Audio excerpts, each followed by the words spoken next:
Hello friends, welcome to SP home delight. ఈరోజు మన SP home డిలైట్లో ఎప్పుడూ చేసుకునే విధంగా కాకుండా ఎగ్తో ఒకసారి ఇలా ట్రై చేయండి. ముందుగా ఇలా లోతు ఎక్కువ ఉన్న పాన్ తీసుకుని అందులో కొంచెం ఆయిల్ వేసుకొని ఒక ఎగ్ని ఇలా బ్రేక్ చేసుకుని వేసుకోండి. ఇప్పుడు ఇందులో కొంచెం ఉప్పు అలాగే మిరియాల పొడి జల్లుకొని వేయించుకోవాలి. ఈ విధంగా ఒక సైడ్ వేగిన తర్వాత ఇంకో సైడ్ కూడా టర్న్ చేసుకుని వేయించుకొని ఒక ప్లేట్లోకి తీసుకోండి.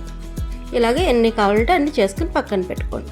ఇప్పుడు వేరొక ప్యాన్ తీసుకుని అందులో ఆయిల్ వేసుకుని ఆయిల్ వేడయ్యాక జీలకర్ర, కరివేపాకు, పచ్చిమిర్చి అలాగే 2 మీడియం సైజ్ ఉల్లిపాయలని సన్నగా తరుక్కుని ఈ విధంగా వేసుకొని వేయించుకోండి. ఈ ఉల్లిపాయలు త్వరగా మగ్గడం కోసం ముందుగానే సాల్ట్ యాడ్ చేసుకొని మూత పెట్టి మగ్గించుకోండి. ఈలోపు ఒక మిక్సీ జార్ తీసుకుని అందులో 2 టమాటాలని ఇలా కొంచెం కొబ్బరిని మెత్తగా గ్రైండ్ చేసి పక్కన పెట్టుకోండి. కొబ్బరి లేకపోయినా పర్వాలేదండి, ఓన్లీ టమాటాలు ఒకటి గ్రైండ్ చేసుకోవచ్చు. ఇప్పుడు ఈ వేయించుకున్న ఉల్లిపాయల్లో అల్లం వెల్లుల్లి పేస్ట్ కూడా వేసుకొని బాగా కలుపుకొని మరొకసారి వేయనివ్వండి. ఇప్పుడు ఇందులో ముందుగా గ్రైండ్ చేసి పెట్టుకున్న కొబ్బరి టమాటా మిశ్రమాన్ని వేసి కలుపుకొని మూత పెట్టి వేయించుకోవాలి. మీలో ఎవరైనా ఫస్ట్ టైం నా వీడియో కనుక చూస్తున్నట్లయితే నా ఛానల్ సబ్స్క్రైబ్ చేసుకుని ఆల్ అని యాక్టివేట్ చేస్తే నేను ఏ వీడియో అప్లోడ్ చేసినా మీకు నోటిఫికేషన్ వస్తుంది.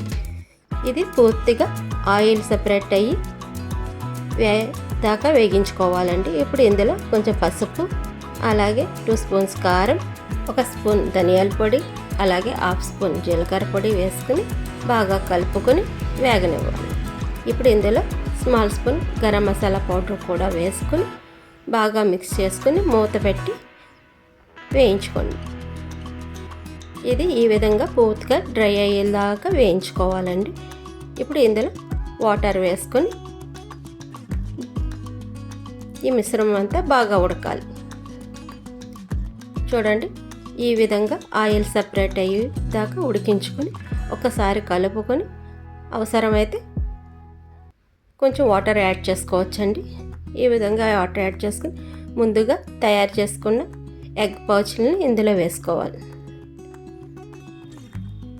ఈ విధంగా వేసుకొని మూత పెట్టుకుని ఉడికించుకోవాలి.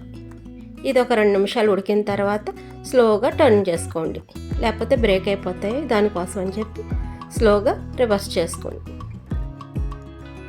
ఈ విధంగా రివర్స్ చేసుకున్నాక 2 వైపులా కూడా ఒక 5 మినిట్స్ పాటు ఉడకనివ్వండి. ఈ కర్రీ అంతా దగ్గరగా అయ్యి ఆయిల్ సెపరేట్ అవుతున్నప్పుడు ఈ విధంగా అయిన తర్వాత వీటిని జాగ్రత్తగా మూవ్ చేసుకోవాలండి. ఇలా మొత్తం ఒకసారి కలుపుకొని ఇప్పుడు ఇందులో సన్నగా కట్ చేసుకున్న కొత్తిమీర కూడా వేసి మరొక నిమిషం పాటు ఉడకనిస్తే ఎంతో టేస్టీగా ఉండే ఫ్రైడ్ ఎగ్ కర్రీ రెడీ అండి. మీకు నా వీడియో కనుక నచ్చినట్లయితే లైక్ చేయండి, అలాగే మీ ఫ్యామిలీ మెంబర్స్కి షేర్ చేయండి. Thank you for watching.